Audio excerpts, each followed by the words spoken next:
You really wouldn't expect a Roblox game about escaping Peppa Pig's house to become a massive episodic survival game centering around a zombie apocalypse story and amassing billions of plays. But this silly game shaped the entire platform of Roblox and leaves the players asking themselves, what will come next? Will this game rise to the top again? Will the future spin-offs shape Roblox just like its predecessor? Does this game take place in the UK, or does it take place in America and George Pig kisses his dad on the lips every night? That's exactly what I aim to answer today. Okay, maybe not that last one. But you may not know this game as well as I do, so let me break it down for you. In January of 2020, Minitoon, a small Roblox game developer, released Piggy. The player was a police officer looking for the missing George Pig, only to be kidnapped and locked in his house. Peppa and George had become whatever this is, and chased you around the map trying to kill you. There wasn't any thought put into this game. It was purely to test code needed for a bot to follow a player around a map and track them, and also look funny while doing it. I mean, the entire house was ripped off Granny one-to-one. Furry Sonic is on the bath towels, which is exactly what I want to see when I'm in the shower. But because of the silliness and creativity of the game, it started to attract players. Minitoon, the creator, released a couple more maps without really any thought on an overarching story, which was fine at the time. People liked this game because it was a funny meme game.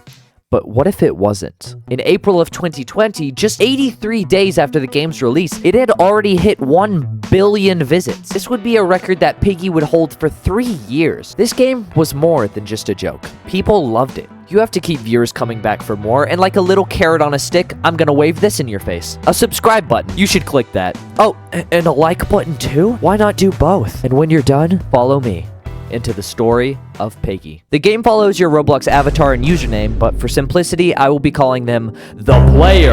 As stated previously, the player is a police officer looking for the missing Georgie Piggy. So brilliantly changed for copyright. But after arriving at the house, they are instantly kidnapped by some kind of massive pig with freaky eyes and a big old bat. Immediately after escaping, the player goes back to the station for help. It has been completely abandoned, all except another monster pig. Luckily, there's an off-duty officer, Doggy, and the player finds some fuel to drive away. They spend the next 4 weeks going from art galleries to forests, finding out that not only are these monsters everywhere, but they resemble some of the people who used to live in this town. But you don't have to worry about that.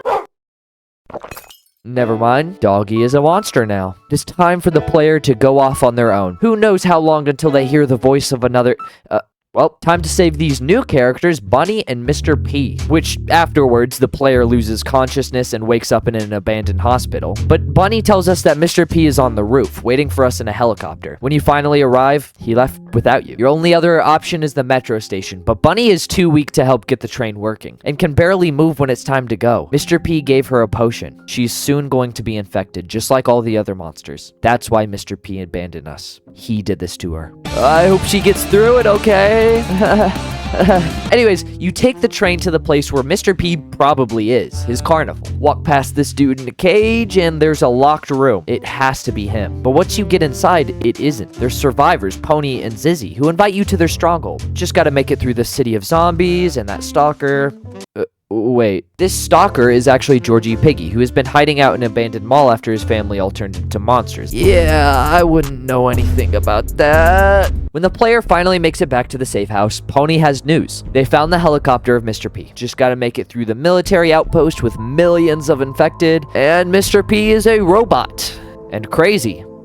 Oh, hey, George. From here, we gotta snap him out of it. And the clearest way to do that is with a bomb and a picture of his dead wife. And before his final moments, he tells us that he caused this infection. He tried to find a cure for his sick wife and tested it on the Piggy family. Little did he know this cure would cause an apocalypse. It's a very simple story with simple maps and mechanics, but still incredibly fun. There were a total of 13 chapters released, 1 through 12 and a little bonus hallucination chapter. But these chapters were usually released every single week, with the concluding chapter just 5 months after the game's release. I feel it's necessary to also mention that Piggy created a site site-wide trend of mascot horror. Most of the top games on Roblox were inspired by Piggy at the time, taking a different children's show or media and putting a scary monster spin on that too. This trend would last a long time and even bring success to other games that followed in Piggy's footsteps. After which, Piggy Book 2 was announced, following a new story arc about saving Zizzy, working with old enemies to survive, and saying no to drugs. In fact, we saw a lot more happen for this franchise. For starters, after redesigning every character to avoid copyright from Peppa Pig, they created their own merch. Not Roblox toys based on one of their games, but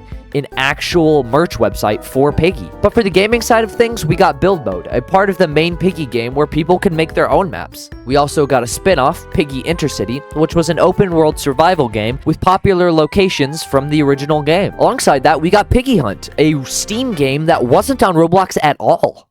Just gonna pretend that that voice crack didn't happen. Anyways, Piggy Hunt would be the primary game for all the codes that were given alongside the merch. These two games would be big at first, but did not last long in popularity. But as for Book 2, things started off great. Chapters took a while to be made, implementing more mechanics and developers, but it wasn't simple anymore. Cutscenes needed more context, the mechanics and maps were harder to figure out, and many casual players drifted away from it, and the game got less popular, but I don't think that this is a bad thing. The game still had a very loyal fan base, and the game continued to have players through the next year. Piggy Book 2 ran for 13 months, with 12 new chapters, as well as some bonus chapters following Zizzy, Willow, and a Christmas map. After the game's end, there was still new content to find, such as a couple new horror-based chapters, some seasonal levels, and a skin contest where players could submit characters to be added to Piggy. Oh my gosh, what is going on with my voice today? And a skin contest where players could submit characters to be added to Piggy. But was this the end of the franchise completely? Absolutely not. Minitoon immediately shifted his focus onto remaking Piggy Intercity, taking more time to work on it than all of Piggy's runtime. From there, most Piggy content would be made by others like I2R and Wizard Watch Studios, who would make a holiday chapter, an entire advent system, and even a new game, Pig 64. This was an ARG-style game focused on simple gameplay and hidden secrets, adding to the world of Piggy. But every pork butt has its last lick.